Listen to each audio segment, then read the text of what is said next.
o jogo que vai ser fora de casa, né, da final. E também falasse um pouquinho sobre a festa da torcida que compareceu em peso e fez realmente uma tarde especial e inesquecível aqui hoje.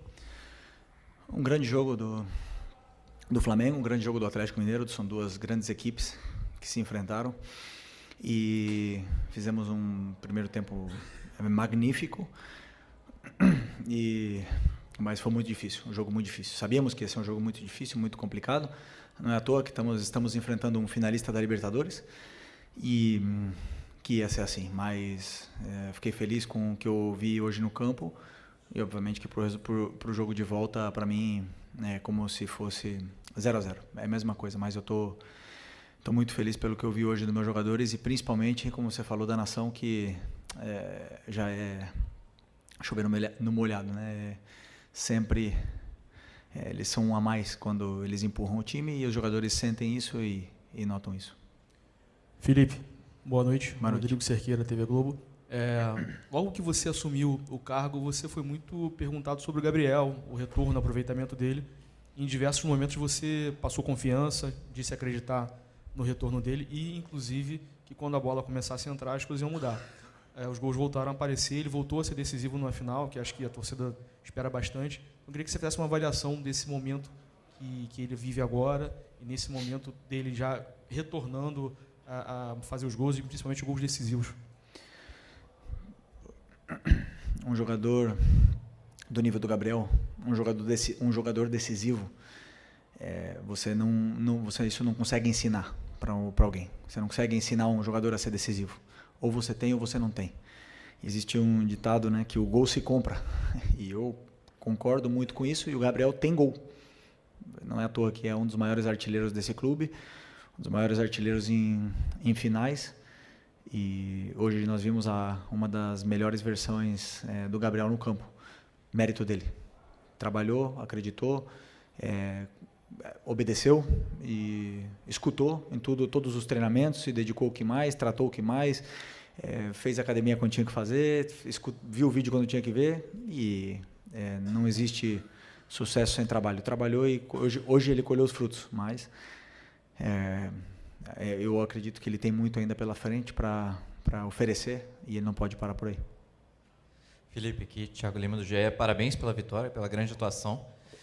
Só para puxar um pouquinho do Gabriel, que vocês estão falando, queria que você explicasse um momento que teve pouco antes do gol ali, uma discussão que vocês teve que foi visível ali do campo. O que vocês estavam passando para ele naquele momento?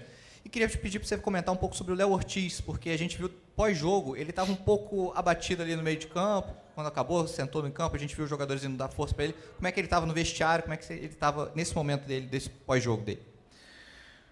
Sobre o Léo, é normal que um jogador fique abatido com o que aconteceu, mas ele tem que ficar tranquilo porque ele fez um grande jogo e tem que ficar com o que ele fez de bem, né? Isso eu aprendi do tênis. Você tem que se perdoar. Esquecer o que aconteceu, foi uma fatalidade. Ele tentou tirar a bola e acabou prendendo a bola no pé e acabou que isso acontecesse um gol do Atlético. Mas eu repito a mesma coisa que eu falei do Everton lá em Porto Alegre. Os erros acontecem, às vezes eles são punidos, mas existem outros erros que acabam que não saíram em gol, como, sei lá, a jogada do Plata no primeiro tempo, né? E aí a gente estaria crucificando agora o Plata. Então eu não me guio muito por isso. Eu me guio pelo que o jogador fez durante os 90 minutos e não simplesmente por uma ação. E ele tem que ter a mesma tranquilidade que eu passei para o Everton, vou passar para ele, já passei, aliás, para ele, de que ele tem que ficar tranquilo que ele fez um grande jogo. E foi um erro e acontece. Não queremos que se repita, não queremos que os erros aconteçam e é bom que ele fique assim, que ele se cobre, mas que ele se perdoe. E sobre o Gabriel, na minha primeira coletiva que eu já falei que eu estou num cargo agora onde eu ia tomar decisões que iam deixar alguns jogadores incomodados, né? No caso, brabos comigo, alguma coisa, e foi isso com o Gabi agora. Uma correção tática no campo, os nervos à flor da pele, eu e ele querendo ganhar, querendo o máximo, e aí não tem conversinha, aí é grito. Então, essa conversa que eu tive com o Gabi, essa discussão que eu tive com o Gabi no campo, era o que acontecia toda semana enquanto a gente era jogador. Quando eu era jogador, desculpa, e ele era meu companheiro, e agora não vai ser diferente, né? Não porque ele foi meu companheiro, eu vou tratar ele diferente. e já está resolvido, já conversamos no intervalo e fico feliz pela grande partida que ele fez. Felipe, boa noite. Parabéns pela vitória. João Pedro Fragoso, Jornal o Globo. O primeiro gol do Flamengo nasceu numa jogada que me deu a impressão de que aconteceu várias vezes durante o jogo. O time esperou que o Atlético Mineiro fosse pressionar para depois sair com toques rápidos e apostar na verticalidade, como você já falou muito. E o segundo também é a mesma coisa. O Léo, e tanto que você falou com o Gabigol até. O Léo Ortiz deu o lançamento, o Plata raspou e o Gabigol saiu, como aconteceu várias vezes essa jogada da raspada e da segunda bola. Eu queria te perguntar até onde essas jogadas conseguem ser treinadas e são treinadas e até onde isso parte da individualidade dos jogadores, como aconteceu com o Gerson, que deu um ótimo passe para o Wesley. Obrigado. Nós temos um plano de jogo sobre o que a gente imagina que vai acontecer durante o jogo. O Atlético tem uma defesa muito complicada de entrar. Tanto é que eles jogaram contra o River, os 2 jogos e não tomaram gol. É um time que toma pouco gol e sabemos que não ia ser fácil porque é uma defesa praticamente homem a homem, mano a mano, e é muito complicado entrar nesse tipo de defesa, né? E a gente passou algumas soluções para os jogadores, mas algumas funções e soluções para eles, mas quem executa e quem faz tudo são eles que são os verdadeiros protagonistas do jogo e acabaram aproveitando as chances que tiveram, né? A gente foi hoje mais decisivo, mais determinante nas áreas do que o Atlético, mas com certeza é um dos times mais incômodos de jogar no Brasil pela forma que tem de defender homem a homem. Oi, Felipe. Aqui eu sou a direita. Boa noite. É Guilherme Xavier da Trivela. Queria falar um pouco sobre o Everton Araújo, né? 3 jogos consecutivos como titular, um moleque que você deu muita confiança aí desde do problema do Pulgar, que foi suspenso contra o Corinthians. Queria perguntar se você teve alguma conversa prévia já nessa preparação, desde que vocês voltaram para Porto Alegre com ele. Falar um pouco mais sobre a questão da utilização da base, né, que você tem sido importante isso para você também. Obrigado. Primeiro, eu conheço a base, como você falou, como ninguém, né, porque passei no 17, no 20, já joguei com o Everton Araújo ano passado. E para mim, o jogador, quando ele treina, ele não tem passado, ele não tem idade. Para mim, são todos iguais. Eles estão me demonstrando alguma coisa no treinamento, independente se ele tem 16, 17 anos ou se ele tem 38. Se eu estou vendo ele no treinamento, ele está fazendo o que eu quero e eu vejo a disciplina tática, eu não me importa se ele veio da base, se ele ganha menos, se ele ganha mais, se ele tem história, se ele não tem história. Eu coloco quem eu acho que é melhor para a equipe. E o Everton é um jogador, já falei, extremamente disciplinado. E para essa posição, eu acho que é o número 1, né, que a gente precisa, é a disciplina tática dos volantes. E ele tem isso, ele está onde tem que estar em todo momento, ele cobre bem o campo, ele dá opção de passe quando tem que dar. E vem evoluindo muito no que eu peço para que a função dele, né, ele vem evoluindo muito na função dele e fazendo o que eu peço para a equipe. Felipe, aqui Raíza Simplício da Gol Brasil. Boa noite. Na beira do campo, na saída, né, o Arrascaeta falou que ele está jogando com uma proteção no joelho e que possivelmente ele vai precisar passar por um procedimento cirúrgico depois. Enfim, eu queria que você falasse um pouco desse esforço dele de estar jogando, dessa dificuldade e dessa questão física, né? Você chegou num momento, numa reta final de temporada, tendo que administrar a questão física dos atletas. A gente vê que, às vezes, no segundo tempo, o time fica muito cansado. O Arrasca, desde que eu cheguei aqui, ele está assim, ele está jogando em pleno sacrifício, né? Suor e sangue pelo Flamengo.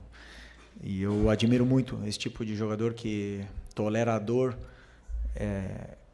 e vai para o sacrifício, coloca o Flamengo acima de tudo. Um jogador que precisa passar por uma cirurgia e está aí deixando o joelho dele no campo pelo Flamengo, provavelmente pague o preço daqui a uns anos, mas coloca o Flamengo acima de tudo. Isso para mim é muito louvável, né? E sobre a questão física, eu acredito que esse elenco é extremamente qualificado. Quanto mais o jogador joga, melhor ele fica. Quanto mais, porque eu acredito muito em que nós, seres humanos, somos uma máquina de se adaptar, e se você se adaptar a jogar sempre, você joga sempre, né? Então eu acredito que esse grupo vem evoluindo, vem aguentando bem o esforço. Acabar o jogo exausto, isso é normal, os dois lados, os dois times com certeza estão fazendo recuperação, estão se preparando, estão fazendo banheira de gelo, estão fazendo tudo que está no alcance para poder recuperar, para jogar 90. em 90, e se tiver 70 jogos, desculpa, vão jogar.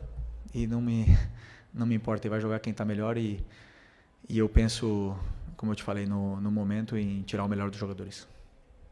Felipe, boa noite. Bruno Vilafranca, da Rede Multiflá. Você foi um lateral que sempre dispensou comentários.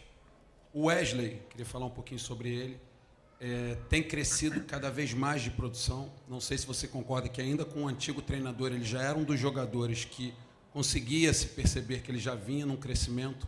Ele que sempre foi conhecido por ser um lateral muito agudo, né, que trabalhava muito bem no campo ofensivo, e agora a gente percebe que ele tem trabalhado muito bem na recomposição e também ajudando a saída de bola, participando cada vez mais. Como você foi um lateral e conhece muito bem aquela parte do campo, eu queria saber como é que tem sido esse seu trabalho para que esse crescimento continue acontecendo com ele. Obrigado e parabéns. Obrigado. Eu vejo o que o jogador tem de característica, né? Então, o Wesley tem umas características que oferecem muito para a equipe, tanto ofensiva como defensivamente, e ele tem características diferentes do que o Ayrton, do que o Alex, do que o Varela, e são características que a gente tem que potencializar elas dependendo do jogo e dando funções para ele que ele possa explorar cada vez mais. Agora, o Wesley é um descobrimento e uma aposta total do Sampaoli, tem todo o mérito, e ele fez o Wesley evoluir muito, pegou ele da base, deu toda a confiança, e o Wesley hoje é o jogador que é pelo Sampaoli, na qual eu dou todo o mérito porque eu vi o Sampaoli ensinar e ter muito carinho com ele, e ele não tem, eu não vejo, por exemplo, limite no crescimento dele. Ele tem todo o nível para um dia chegar jogar num time grande da Europa, tem um nível para um dia poder estar na seleção brasileira. O que vai depender dele é a cabeça, se ele vai querer continuar aprendendo e evoluindo, ou se ele vai se acomodar. E eu acredito que ele não vai se acomodar, que ele vai querer continuar evoluindo. Ô Felipe, boa noite. Bruno Castanha. Hoje você fez uma mudança, você teve o Plata jogando pelo lado direito, trouxe o Gerson, né, para jogar por dentro. Foi uma parte tática do Atlético Mineiro. Queria que você explicasse um pouquinho para a gente. E sobre a questão também, você gosta muito dos atacantes atacando o espaço. Você falou da defesa do Atlético, marca, né, individual. Hoje o Flamengo atacou, fez 3 gols e poderia ter feito outros até nessa questão de ataque ao espaço. Queria que você comentasse um pouquinho sobre o jogo. Obrigado. Primeiro sobre o Plata, né, que você perguntou. Foi uma estratégia, um plano de jogo.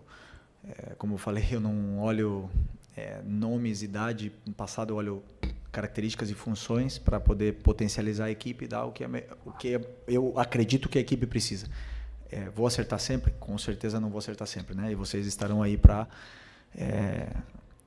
entre aspas, julgar depois do que o jogo acontece. Mas eu vou com as minhas convicções no que eu acredito, e o Plata, para mim, fez um bom jogo e se doou muito, entendeu perfeitamente o que eu queria dele, e ele conseguiu se entender bem com o Wesley também, e o Gerson ajudou muito nesse lado. Então, fiquei feliz pela atuação dele, e acredito também que é um jogador que tem um futuro muito grande aqui no Flamengo, porque ele tem 1 contra 1 realmente determinante, e conforme vão passando, ele vai jogando, cada vez ele vai se soltando mais, vai pegando confiança, e o jogador com ritmo de jogo, a gente consegue ver a melhor versão.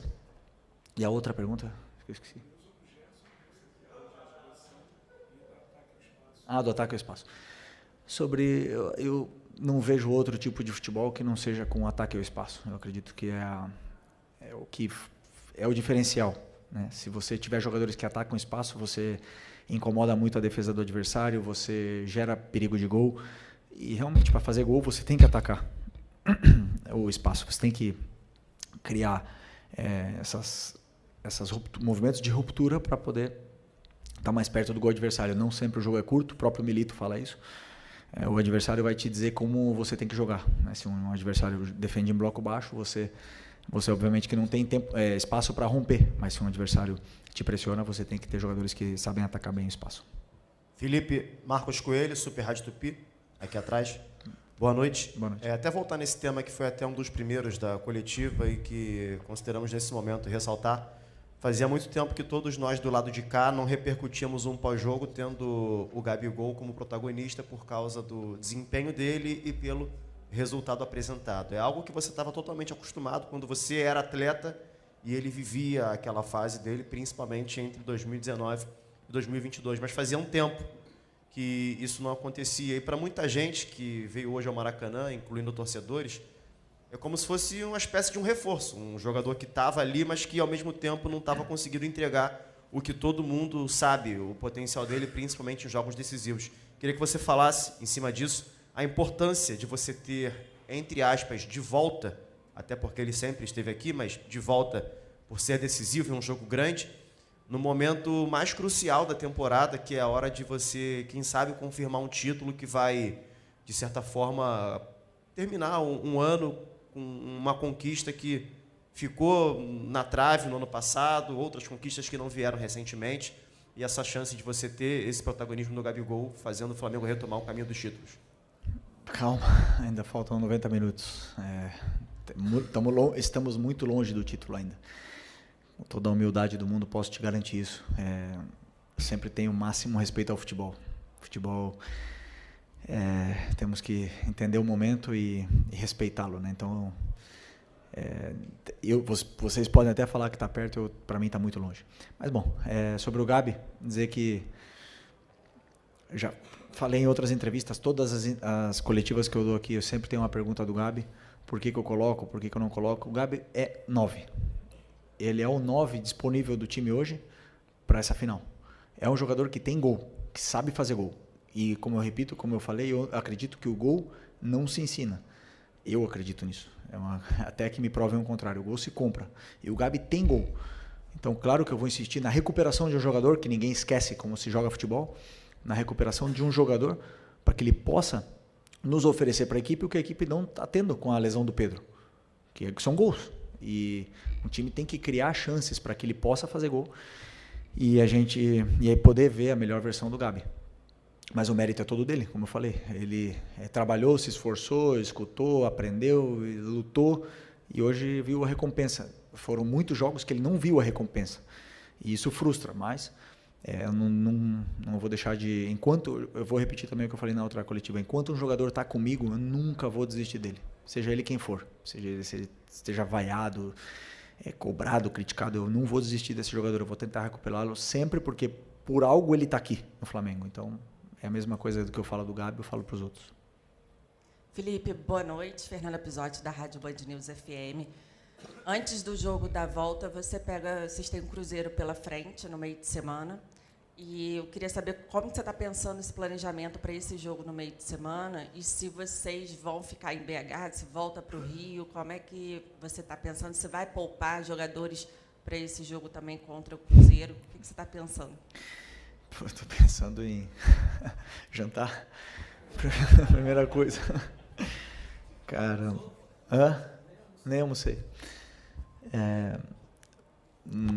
Já falei, como eu falei na outra, não temos grupo para poupar. Temos um brasileiro pela frente, temos que ir em busca da vitória contra o Cruzeiro. Amanhã, a partir de amanhã, vamos começar a estudar. Os jogadores vão começar a se recuperar. Existem jogadores que vão precisar de mais tempo para recuperar desse jogo, outros que vão poder jogar, repetir, e vamos tentar fazer um grande jogo contra o Cruzeiro, porque é o que temos pela frente. Aqui no Flamengo tem que, como se estivesse com um boné aí tapando a visão, não dá para olhar muito longe, tem que olhar sempre perto. Aqui, boa noite, Felipe, boa Vinícius, noite. Canal Vini Rubro Negro. Sem dúvidas, o principal jogador do Atlético Mineiro é o Hulk. Ele fez um gol muito decisivo contra o Vasco na volta, aqui em São Januário, né, no Rio de Janeiro, e hoje ele não deu um chute no gol do Flamengo. Ele finalizou, mas nenhum no gol do Flamengo. Queria saber se houve algum tipo de plano individual para parar o Hulk como principal jogador e qual o seu grau de satisfação com a defesa do Flamengo hoje. O Hulk realmente é um jogador determinante, um jogador perigoso, decisivo, e claro que temos que ter todo o cuidado com ele, como com o Paulinho, por exemplo, que é um jogador diferente, né? A defesa hoje, para mim, esteve, principalmente no primeiro tempo, esplêndida, com coragem, adiantando bem as linhas. E no segundo tempo nós acabamos cedendo alguns metros, né, na nossa última linha para talvez proteger um pouco mais o espaço, e acabamos dando um pouco mais de tempo e espaço para os jogadores do Atlético. E aí é onde o time acabou indo um pouquinho para trás, acabou sofrendo, não conseguimos sair mais. E no final tivemos que acabar defendendo o resultado, né? Então, por conta de que estamos enfrentando uma grande equipe, de que, como eu repito, né, finalista da Libertadores, um time que tem um grande técnico, um dos times que melhor joga futebol do Brasil, e nunca foi fácil, nunca vai ser fácil. E pode ter certeza que esses jogadores determinantes não é fácil de anulá-los, mas vamos tentar ter que fazer um jogo da mesma forma em Belo Horizonte para poder vencer. É isso. Aqui Felipe, boa noite. Marcos Martinho, do canal da QSRN. Queria te perguntar sobre uma dinâmica ofensiva do Flamengo hoje. Para perceber alguns momentos, especialmente no primeiro tempo, o Flamengo acumulando alguns jogadores em cima da linha defensiva do Atlético. E aí, quando quebrava a primeira pressão, o Flamengo tinha muita vantagem pela questão numérica, né, encarando a linha defensiva deles de frente. Queria te perguntar a importância dessa movimentação e desse posicionamento na criação do Flamengo hoje, e até sobre o Gerson também, nessa importância de quebrar essa primeira pressão do Galo e poder explorar o entre linhas, enfrentando a linha defensiva deles. Inclusive, que aconteceu no primeiro gol. Né? Pois é, o Gerson, como eu imaginei que o Atlético vinha defendendo mano a mano, homem a homem, eu imaginei que o Gerson, como um jogador que perde pouca bola, que sustenta bem no meio campo, que ele, por uma vantagem qualitativa, ele nos tira da pressão, então eu imaginei que ele pudesse ajudar um pouco mais ali, um pouco mais atrás. Que não é um jogo um tanto de toque de bola, né? É um jogo de eliminação, então o Gerson eu acredito que ele possa nos ajudar mais ali. E em função da altura dos jogadores, isso vai determinar muito como acaba a pressão, como a gente acabou de pressionar, como eles estão fisicamente, aonde eles conseguem chegar, porque como o Atlético individualiza esses jogadores como o Arrascaeta, como o Gabi, como o Michael, então a altura deles vai determinar também a altura da linha do Atlético e acaba ficando um time um pouco mais espaçado, né? Então, como eu falei, é muito complicado entrar nessa defesa, é muito difícil entrar na defesa do Atlético, e o River tentou inúmeras vezes e não conseguiu, então um time realmente difícil, e ainda mais com as trocas depois, um time que melhorou muito. Professor, última. Beleza. Oi, Felipe. Parabéns pela vitória. David Sharp, do Antenados na Jogada. Uma coisa que me chamou bastante atenção foi quando você falou que para vocês pode estar perto, mas para mim está muito longe ainda. E não sei se você teve a mesma percepção, mas para mim foram 2 jogos. Até o 3-0, até o Atlético fazer o gol, e depois que o Atlético fez o gol, para mim foi outro jogo. O Flamengo correu riscos até de tomar um segundo gol. Então, por que você acha que aconteceu isso? Você acha que poderia ter feito outra coisa, alguma outra estratégia nas substituições?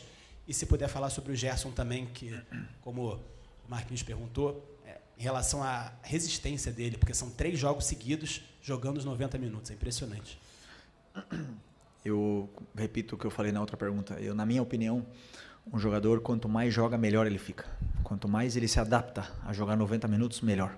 E o Gerson jogou a temporada inteira, então ele está com ritmo, ele está fresco, a bola não escapa do pé dele, ele tem o tempo, ele tem o controle da situação em todo momento, porque ele vem muito rodado, né? Então, sempre que a gente avalia um jogador, temos que olhar se ele tem minutos consecutivos, do jeito que o Gerson, ou se ele não tem tantos minutos. E o Gerson, fisicamente, ele é um portento, ele aguenta, ele pode até acabar esgotado, mas ele parece que ele está cansado, e na próxima jogada ele dá um pique de 50 metros e realmente não te demonstra isso, né? Então, é um privilegiado do jeito, né? Como é que fala? O DNA do Gerson é privilegiado. E... Oi? E a outra pergunta foi... Eu esqueci. Sim. Pois como eu falei, na minha opinião, o sistema que o Atlético joga, que é o 3-4-3, ele já tem uma vantagem posicional sobre o 4-4-2 que a gente joga. E é muito complicado defender o 3-4-3 ou pressionar o 3-4-3, muito mesmo com o 4-4-2.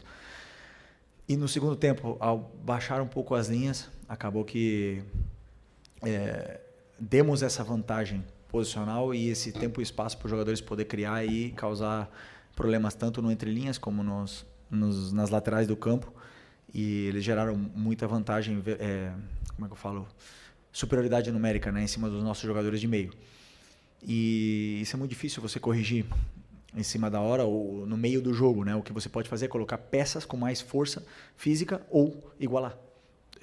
Colocar o 3-4-3, igualar a marcação, só que é difícil você igualar a marcação no meio de uma final, num sistema que a gente nunca utilizou e nunca treinou, né? Então, meu pensamento foi que a gente poderia ter feito, mas que na minha visão, no meu entendimento, teríamos ido mais para trás ainda se tivesse como foi, né, depois que a parte que o Fabrício entrou, a gente acaba cedendo os metros que o Atlético precisa e acaba defendendo mais, com melhores jogadores defensivamente, porém difícil de sair dessa pressão, porque o Atlético varia muito, ele varia de um 3-4-3, aí se você também iguala, eles colocam linha de 4, eles sabem sair dessa pressão, então natural que depois do 3-0 o time tentasse se defender mais recuado um pouco para se proteger e defender o resultado, até mesmo porque todos nós teríamos assinado um resultado desse, né, antes de começar o jogo, mas, repito, da mesma forma, para o jogo de volta 0-0 não tem nada definido, se temos que ir para ganhar. Se formos com o pensamento de tentar defender o resultado, com certeza vamos sofrer e nós não vamos ir para defender o resultado, vamos ir como se tivesse que ganhar o jogo. Obrigado. É isso, meus amigos. Boa noite. Muito obrigado.